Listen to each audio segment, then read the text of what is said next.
talk about microbiome. Yes, she is back, everybody. The world is good again. The world is good. Allie, how are you doing? I'm great. Tom, how are you doing? Okay, we're going to give another shot here. We've got the name down of the company. ABC Medical Writing is Allie's company. See, we've got that down. You got it. You got it. Would it take me 6 months? It took me 6 months to get that down. Yeah, you're good, though. You're good. Well, first of all, how are the boys doing? They're doing great. Thank you. We're into the last 2 weeks of school. The younger one, Ben, is 13 now. I don't know if I mentioned on your show, but I managed to find a coronavirus piñata for his birthday. So they hit that and destroyed it with hockey pucks a couple weeks ago. He's taking his final exams in Japanese, high school Japanese. So we did a lot of that yesterday together practicing, and it reminded me of just how taxing it is to learn a second language. Because it just really is a different kind of brain drain to speak and to read in a different language. So he's doing good. And Sam is taking SATs and finishing up school, and we've had family visits. So it's been busy, but good to kind of reconnect with people and normal life. Definitely. And Allie, I met Allie through a good friend of ours, Bob Pizzini, who was in the Navy. Yes. Bob was in for like 26 years or something, wasn't he? He was in for a long time. 26 years. Yep. Special forces. Yeah. Bob coaches a lot of hockey down in Virginia Beach. That's where Allie came in to play. Her husband is also in the Navy. He works on nuclear ships in the Navy, serving our country. He's been in a long time too, right? Yes. I stopped counting. I should not report.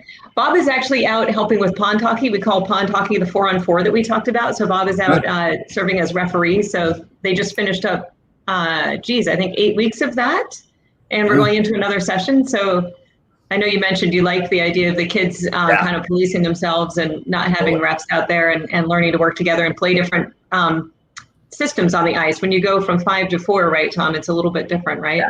Just let them kind of wing it a little bit too, you know. They don't and coaches have a job to do, right? And they teach them the game, teach them all the skills, all that kinds of stuff. But sometimes it's good to just let them go. I'd like to see Bob. Bob's got that commanding voice too, right? The way he talks. I like to see him being a referee. And you're not messing with him. If somebody starts talking back to him, that wouldn't last too long. He's actually really fun because my two boys they're pretty far apart in age, three years. But for pond hockey, they're pretty flexible about putting kids where they need to be to make teams. So my two boys have been on the same team for a little while, and then they were actually on different teams. So it's been pretty funny watching the two of them go against each other. Good. And then Bob is funny when he notices some sibling rivalries, and he really enjoys calling the penalty shot. Good. Yeah. He's got this great style that is just, I wish I could emulate it better. It's just very friendly and yet, not to kind of cross him, that there's totally a line. True. And he's not a real big man either. It's not like he intimidates people because of his size, but the way he carries himself. I'm just kidding. It's true though. I mean, I don't try. I don't know if I ever told you, when I went on Survivor and they did bring us into LA for casting before the show, they've got us in there for 5 days, and you're all the crew and everybody there. They're all putting you through these tests, physical and mental tests and everything. And at the end of the week, they do a bunch of exit interviews, and these two young guys sitting there and they go, "Mr. Layla, do you try to intimidate people?" And I go, "No, I'm not," because everybody was scared to death of me there, I guess. And I don't know what it was. So, yeah, I'm a wonderful human being. I don't know what it is. I was just reading something. I really wish I could remember where I was reading it, but I read so much every day that I just can't keep track. I keep track of small bits, but not everything can fit in this tiny brain of mine.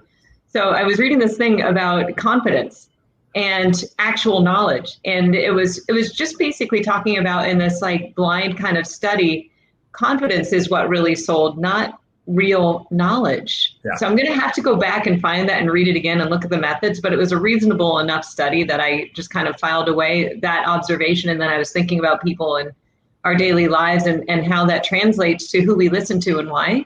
And because I've always felt like, as a scientist, it shouldn't matter if I'm a woman or I'm small or I have red hair or blue eyes or anything. None of that should matter. What should matter is the facts and the science, right?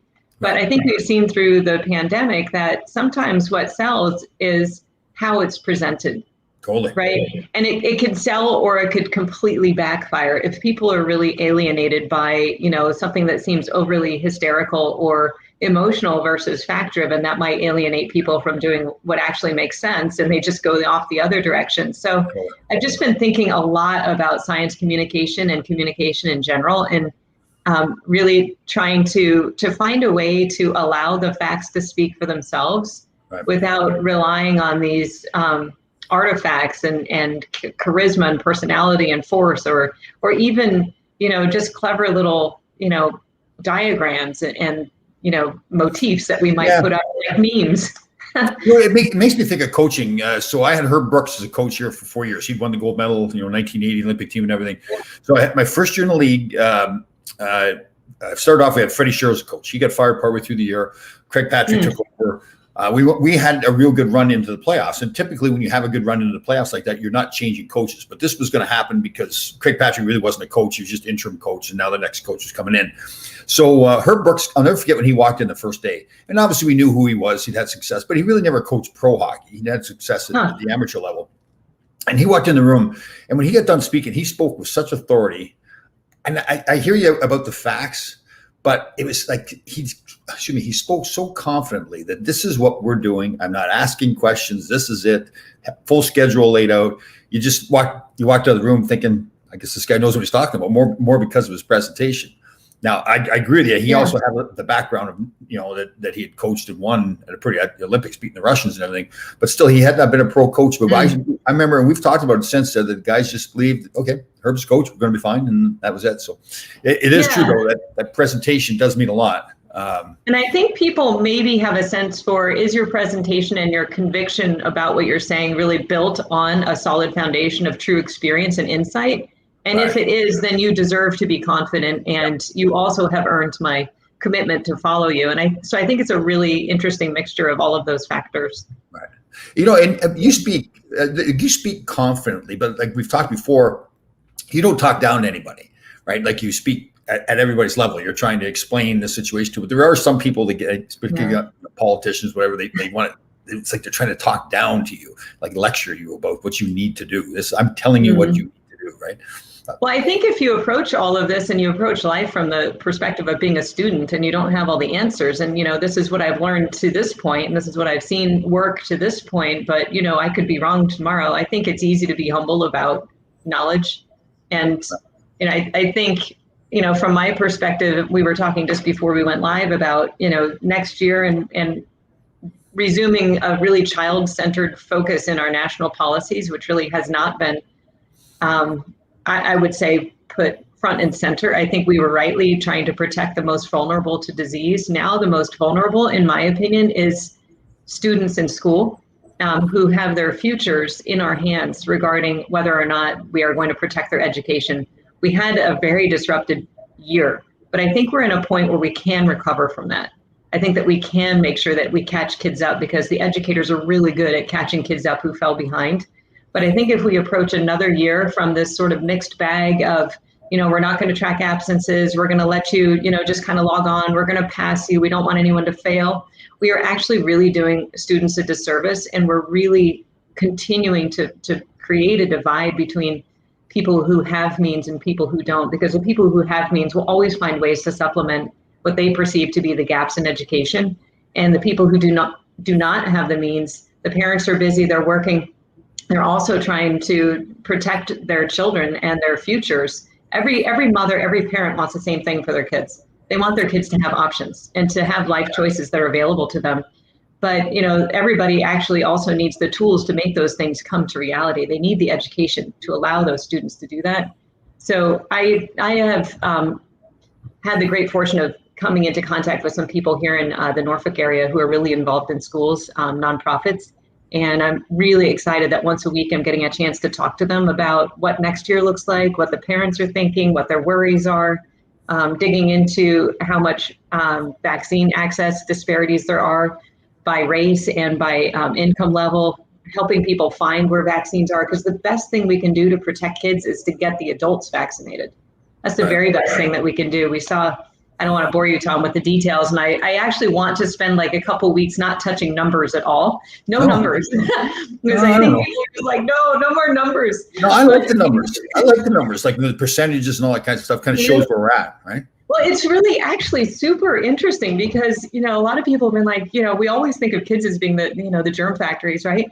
But Israel has actually vaccinated 60% or more of the population with at least one dose. And they are just now saying, okay, we can vaccinate the 12 to 15-year-olds. So it's really been adult focused, 16 and up, like until now. and disease has come down dramatically across the board.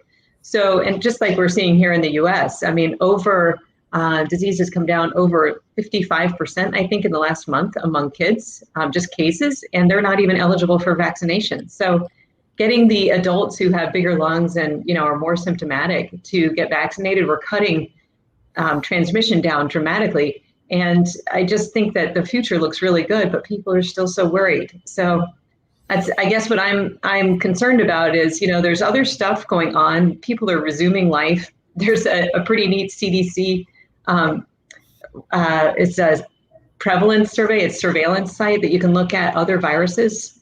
So like other respiratory viruses and other stomach viruses. So rotavirus, norovirus, they're out there. I'm going to go negative on you. I'm a very positive person. I'm going to go negative on you. Okay. Just to kind of hear what you say about this. So there's places like China that they've got a very small portion of the population vaccine. Philippines, I guess, is having another problem with all the lockdowns and everything. There's the people there aren't getting vaccinated at all. A lot of them, they just can't afford to get it. And with our globe being we're so interactive with other countries flying all over and everything, and our numbers are doing great. So what's the danger? So like here in New York, the mayor, who is well liked, is planning this big concert, with thousands of people there, kind of to celebrate and everything. The Olympics are coming up in China, correct? Japan. Is it Japan? Oh, okay, you're right. I mean, what? So all that interaction now, are we in danger now of kind of letting down our guard and now it comes back again? Or do you think we've got enough people vaccinated that we can fight that off?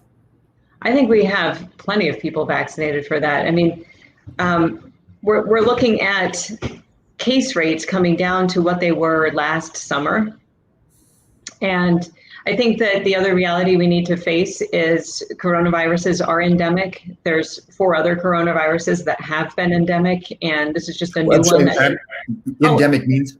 Endemic means around, like always around. They just don't really go away. So that CDC website I was talking about, you can actually look at other coronaviruses. They work with cooperating laboratories to see what's kind of floating around in the population anyway, just to kind of keep an eye on it. So there's stomach bugs, there's 2 different enteroviruses that they track, and there's 4 different coronaviruses. So, I mean, those are just, evidence that people are interacting, they're sharing germs, and other viruses are continuing to float. So this is going to end up being like that. What we really need to do is focus on the super high risk, and this particular coronavirus that causes COVID, SARS-CoV-2, COVID-19 is the disease, is really bad for older folks and babies. So I think once we have vaccinated the adult population, then we're really talking about extremely, extremely small risks for the remaining population, like extremely small. So of all children 0 to 17 who catch coronavirus at all, and we think there's at least 4 million, there might be 8 million kids because we're not catching all of them, 0.8% go to the hospital, 0.8%. Might even go to what's the regular flu? What's the regular flu with that? Percent going to the hospital? Yes. That is a good question. I do know that of all of the kids who land in the hospital for flu, 80% are not vaccinated. So flu, we vaccinated about 50% of the kids get flu vaccine. So we're preventing quite a few admissions. Flu does cause problems for kids, without a doubt. All respiratory viruses can and do cause problems for kids. So this is not to minimize the challenge of managing COVID. The point being, though, we are just looking at such a dramatic reduction in cases overall among adults. And what that means for kids is that it's actually really hard for them to even run into the virus at all.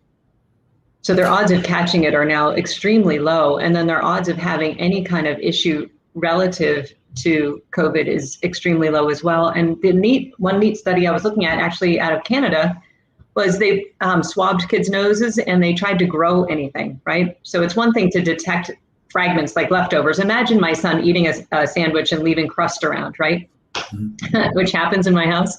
So when you get sick with COVID, you get SARS-CoV-2 in your nose, and it replicates a little bit. It leaves fragments like crusts, right? And then when they swab your nose, they're like, oh, okay, I see this antigen there. It's evidence that you have this thing. You may or may not actually be sick. Remember, infection versus disease. And so they took the nose swabs and they stuck it into a culture and they tried to make it actually grow. And the virus has to replicate in order to infect anyone else. And kids were half as likely as adults to even have virus that could grow. So only 20% of those samples versus 40% of adults. So like they're not as likely to catch it in the first place. It looks like they're maybe around a third as likely to catch it in the first place, half as likely to transmit it. So kids are really, thankfully, you know, between ages 5 and 17 really is the saddle of the curve, so unlikely to really have any issues. So I think that parents and, you know, many of us need to recalibrate what we consider to be a risk, zoom back out, pan back out to look at the big picture and think about really what matters for these kids, especially the kids whose parents have less income and less means to compensate for losses in school. We need to protect those kids and protect education in addition to their health. Right. All right. So I'm the old farm boy who grew up never washing my hands. And I'm of the belief that my immune system now is boosted because of that kind of lifestyle. Is that accurate or not? There is a natural boosting. I was just talking about it in my kitchen the other day when I get all worked up and excited about this stuff. I mean, natural boosting is a thing. Way back when I was working for Merck and we were talking about the chickenpox vaccine, right? We were talking about, okay, so kids were getting 1 dose. Do we need a second dose to seroconvert those who didn't convert? Because there was some breakthrough infection, like just a few little dots over the body, even among kids who had vaccine, right? So there is such a thing as natural boosting. Coming into contact with it is kind of like getting a booster, like you're getting the antigen in and your body's like, oh, yeah, I need to do something about that. You know, get the neutrophils out, get the macrophages out, you know, go hand off the sign to the B cells. Hey, you remember this? And antibodies are created and boosted. So yeah, I think we talked about that last week. You don't keep antibodies at a super high level all the time. They come back down, right? Because otherwise you like your blood would not flow. Right? You'd be jammed. Yeah. So, and we, of course, the drum that I consistently beat now is we need to get healthier. We need to get our weight down. We need to exercise, get out, fresh air. And the microbiome, right? Yeah. I need to talk to one of your microbiome experts. Can you have someone on and I'll be quiet and I will listen to them? I have to find a microbiome expert? Yes. What is that? You and I both will do that. Microbiome expert. I might actually have somebody who. What's a microbiome? Microbiome? Yeah. Oh, you know what that is? That's your gut health. That's diversity in your gut. That's right. You know, eating like yogurts and kimchi. You have lots of stuff in your fridge, I think, that promotes diversity in your microbiome. Flora. Yeah. I have my apple cider vinegar, my ginger, all that kind of stuff to help my microbiome. Yeah. Yes, your microbiome. It needs to be diverse. It's just really interesting. I was reading a paper the other night that you know, viruses can actually help keep this equilibrium that we have in our bodies. You know, it's not like we're just a body and then diseases are separate and they're sitting over here on counters and things that we need to clean. Like we've got stuff in us all the time. Yeah, totally. But if we're healthy, then we're fighting it off, right? Yeah, it's all about balance. It's really all about balance. Okay. So I did not watch the news a whole lot, but I do see little bits and pieces. So Fauci, who is well-liked by most people, it seems like, has some emails that leaked. Did you see the emails? I didn't read the emails, but I know the poor man had his emails, you know, pulled, and there's 6,000 of them, and now we're reading. I just cannot even imagine. The poor guy. Right, but what did he get in trouble for? Like, it's kind of contradictory, the stuff in his emails to what he said publicly? Is that what it was? Well, so here's the thing. They're reading through like his various positions on masking and mask efficacy and things like that. And, you know, in reading through one of the emails, I didn't really spend a lot of time going over this, but he was basically like, we really need to be focusing on vaccines and therapeutics and not fussing about masks. And he's right. I mean, with regard to, you know, the national investment of intellectual brain power and finances, that is where like we needed to really push hard, and we did. Whether or not masks work and how well they work was a separate conversation, and they didn't need to get put together, and we don't need to be fighting about masks constantly. That's something that's so disheartening to me, is that it's become all about the mask, and it really shouldn't. Like, you know, now we have vaccines which are more effective even than the mask. For your mask to work as well as a vaccine, and I think I did this on my little whiteboard, you need to put 2 on. You need to have a little nose thing that seals everything up. You need to be sealed all around, and then put another one over. Then you might get as good protection as a vaccine, but you don't necessarily wear that all the time. Is it possible you could bump into somebody and talk to them for 15 minutes and they happen to be in that moment of like peak infectiousness and You get it? Yes, it's still possible. But if you had a vaccine on board in your body and your body was already ready to deal with it, better than a mask. So, I mean, on that point, I agree with him. So I think he's a public servant that has tried his best. I think he tries to be transparent. I think in this day and age, politics and science got too closely wedded, and I think people want to, blame and all of that. And it's very easy to do if you have someone's email box. Yeah. Yeah. Politics. Yeah. So they also got into discussion that we touched on last week. Where did the virus originate? And it seems to be more people are starting to believe it was originated in the lab now. Is that accurate?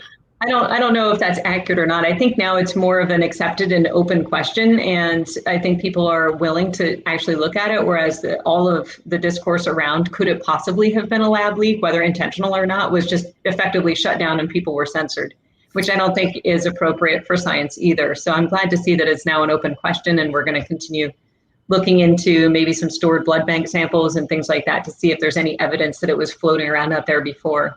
Right. It was almost like if you brought up the laboratory theory, you're a conspiracy theorist, right? I mean, exactly. And last I checked, science is all about questions, all about it. And it should be hypothesis generating. I mean, by all rights, I guess I would be a conspiracy theorist every day of my life because I have constant questions and I'm a natural skeptic. And I think good science is built on that, right? Yeah. Like you should question even your own work. Yeah, totally. Yes. Right? Because we all bring bias. Yeah. Well, here's one for me too. UFOs, for example. Like it's hard for me to believe that there is not UFOs. Like if this whole big universe, you're telling us that we're the only planet that could build an airplane or some spacecraft or something. So right. I'm sure you're right. It's just a bit beyond my comprehension. I know you're going to think I'm really crazy, but back probably like in 1987, I think it was, I was coming home one night and a whole bunch of other people had stopped too, pulled over on the side of the road because we saw a UFO, and there was probably 100 people that pulled over on the side of the road. And it was the weirdest thing about it. You could tell this is something different. This is not an airplane or whatever it was. It's something different. People think I'm crazy. You're seeing UFOs, but I would believe you because there is something that happened to me that no one believes, and yet there were 3 other kids standing with me who could vouch for it. I was in someone's backyard on Bainbridge Island in Washington in 2016, just before we moved to Japan, and we were outside and the kids were going to camp out, and something flew overhead, I would say 20, 30 feet overhead, and it looked like a lava rock, and there were sparks coming off the back of it, and it went really fast overhead. And several of us saw this, right? I didn't really think anything of it. So it was either like a firework that gone awry, maybe a bottle rocket. I don't know, but I didn't really hear anything around that tipped me off that there were fireworks going off.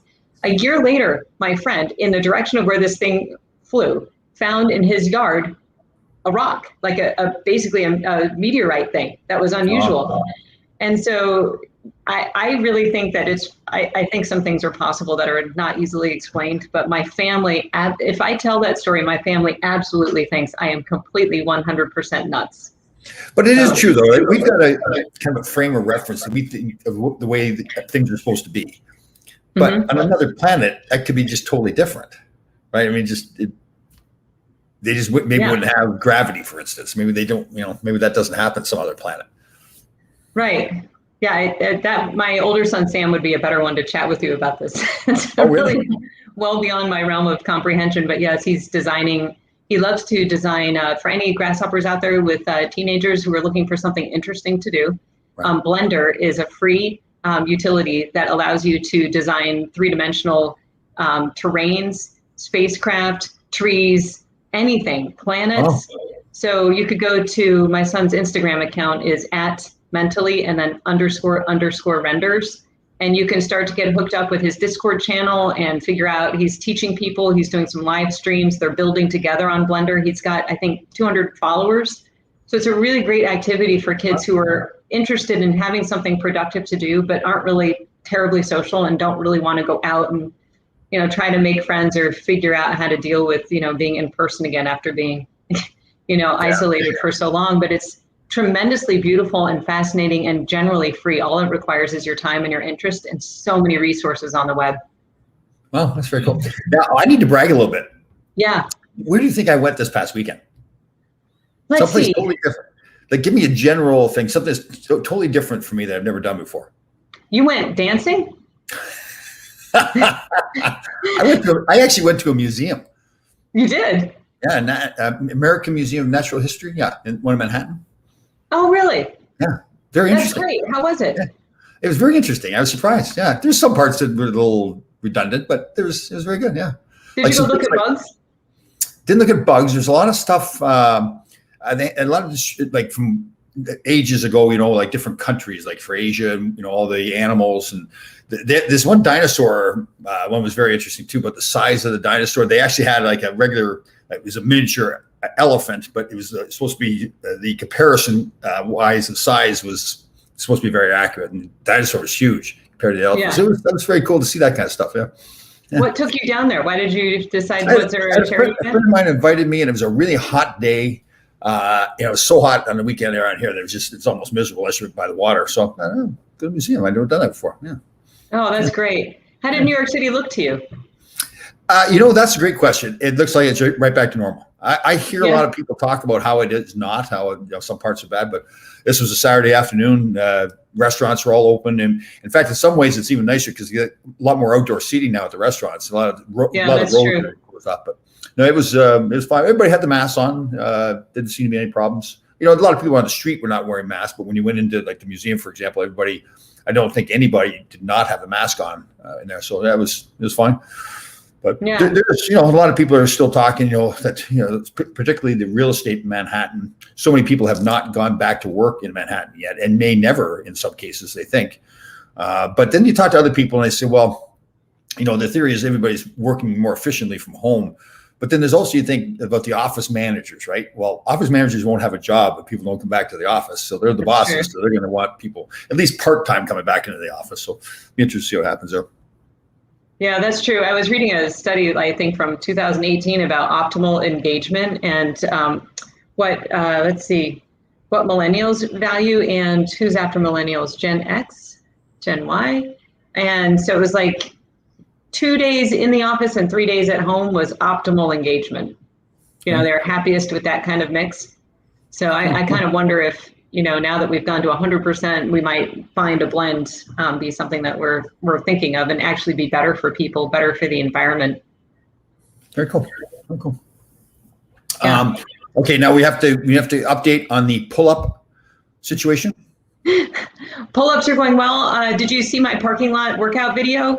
Yes, that's right. I'd like that. You know what? That was a fantastic idea. You know what? There's so many times where people are sitting around, we got nothing else to do. Why not get down and get a little workout going on? Yeah. Right. And there's a lot of things you can actually do in the parking lot. Yeah.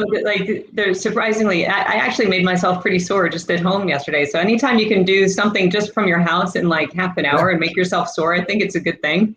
And the other ladies were laughing so hard and more people joined. The only thing I think that I did was a little bad is it was a dark parking lot and we were kind of in the way. So I think next time we need to. So what?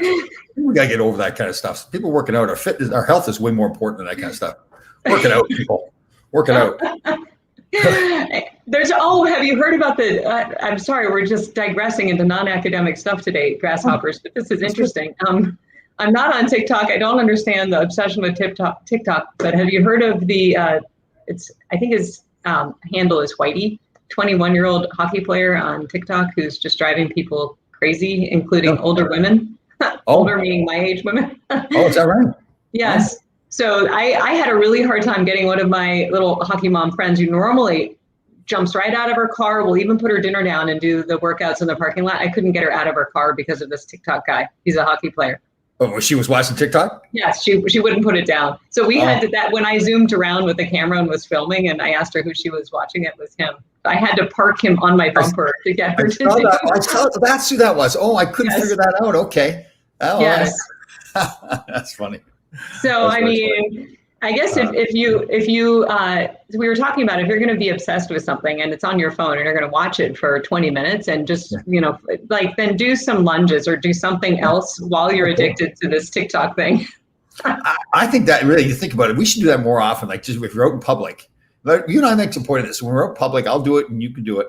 A group of people around, let's get them working out, right? They're going to think we're nuts at first. That reminds me of the time I think I told you years ago, gone with a bunch of people to Martha's Vineyard, I think it was. We were at Cape Cod, we were taking the boat over, and then later in the day we're coming back. So we stopped and had a couple of adult beverages at this little establishment right by the boat.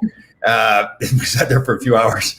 And so we got on the boat, and this was the last boat of the day. Everybody's tired. The boat is packed. Now I decide, did I tell you the story? You did tell me this. You started singing, but you couldn't remember the words. That was hilarious. Because I was so fired up. I know this song. I'm singing trailers for sale, right? So I know this song. Man, it was so funny. I'll never forget that, because then couldn't remember a word. I actually get into more mischief when I have not had anything at all to drink, because I require some level of coordination, or it's really disastrous. So I've gotten more like that now. Yeah. I was in Costco this morning too. And it's funny. I was telling somebody the story how when my kids are small, we used to go in Costco, and I'd crawl into the cooler with the glass doors and pretend I was locked inside the cooler. My kids are just mortified that I did that. So it is fun. And I think it's time to bring fun back a little bit.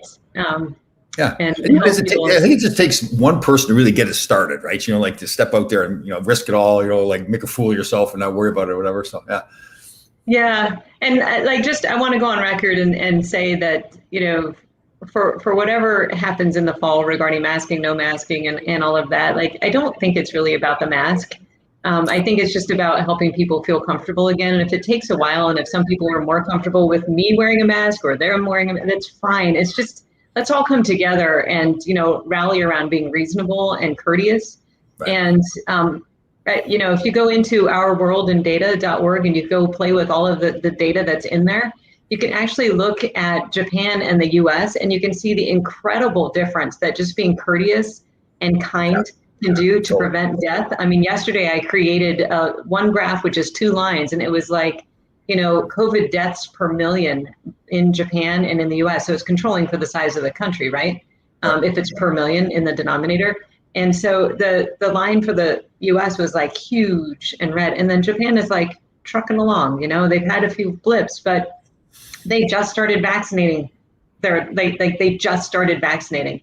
And so everything that they did, keeping the line that low all along and just a few blips, that was all people being courteous in the most congested, cities in the world. And with young people who like to go out too. I think people, I lived there for 4 years. I think people like to imagine the Japanese folks, are just very scholarly and maybe workaholics and don't go out and have fun. And that could not be further from the truth. They play hard as hard as they work.